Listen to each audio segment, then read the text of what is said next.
If you're an author who has released multiple books and you're wondering how to keep sales going even well after the release date, this is for you. You're definitely going to want to save this one. When you have multiple books under your belt and you're trying to write a new book yet still promote some of the previously released books, it can feel like a lot to juggle. And it is a lot to juggle. And so having a plan in place and a strategy to know which books you're going to promote when is going to really help you out a lot. And the great thing is that it doesn't take that long to plan out. So here's what you're going to do.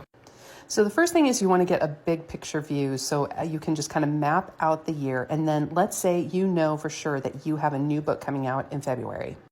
So with this new book's release, you know that you're going to be using January to really promote it. You're going to be promoting in February and then into March. And then as we get into April, you know you're going to want to still talk about your new book, but you can also talk about your first book that you released. And then you can start mapping out your other books. So in May, you could talk about your second book, June, book 3. And then you can come back, like let's say you have 5 books out now, you can start talking about your new book again and start to breathe new life into that since you really hadn't done many promotions since April. And then you can go back to book 1, book 2, and you can just start cycling through that. Now your calendar might look very different from this, but what this is going to do is going to help you to plan out so you know which month you are going to be talking about a certain book. I do like to assign a book per month just because it gives you several weeks to give it more attention. You can do some promotions, you can talk about it on social media.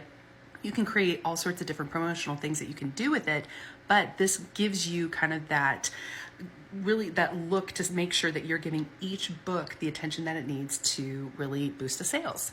When it comes to promotions, it doesn't need to be complicated. It doesn't need to be like having a bunch of, plates up in the air, keeping them spinning. Just having a strategy in place to know when you're going to promote which books is going to not only clear up your headspace, but it's going to give you a strategy that you know that will continue to boost sales. And if you're looking for a complete book marketing strategy and ways that you can really boost your sales and to get a plan in place for all of your books, I got you covered. Check out my book marketing starter kit. It really helps you to map everything out, create a strategy and a plan so that you know that you are best promoting your books and connecting with the right people.